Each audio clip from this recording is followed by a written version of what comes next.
আরে দাঁড়ান দাঁড়ান দাঁড়ান, আমি জানি ক্যাপশনটা দেখেই আপনারা ভিডিও স্ক্রল করা শুরু করে দিয়েছেন।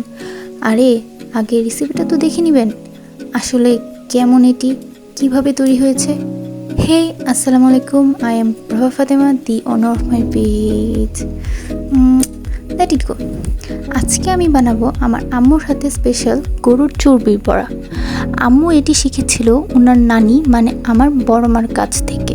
আমার আম্মু মামারা সবসময় বলেন বড় মার হাতের রান্না নাকি এতটাই মজার যে মাঝে মাঝে বিভিন্ন বিয়ের রান্নাও নাকি তিনি করতেন। তাই আজকে আমি আমার বড় মার হাতে স্পেশাল এই চর্বির বড়া আপনাদের সাথে শেয়ার করছি, যা আজকে আমার আম্মু রান্না করে দেখাবেন।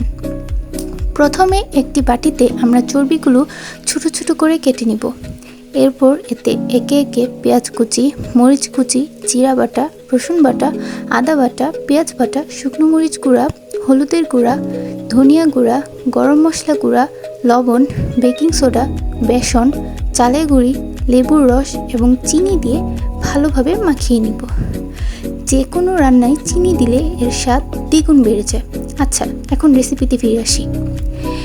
এটিকে একটু মাখো মাখো করার জন্য আমি হালকা একটু পানি অ্যাড করে দিয়েছি। মাখা হয়ে গেলে আমরা এটিকে 20 মিনিটের জন্য ঢেকে রেখে দিব।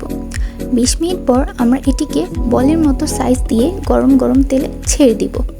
আপনারা এটিকে চ্যাপ্টা করেও দিতে পারেন, বাট বলের মতো সাইজ দিলেই খেতে বেশি ভালো লাগবে। আমরা এখানে অল্প তেল দিব, কারণ যেহেতু এটি চর্বির বড়া সেহেতু এই চর্বি থেকে তেল বের হয়ে আসবে। বড়াটি যখন হালকা বাদামি কালার হয়ে আসবে তখন আমরা এটিকে নামিয়ে ফেলব।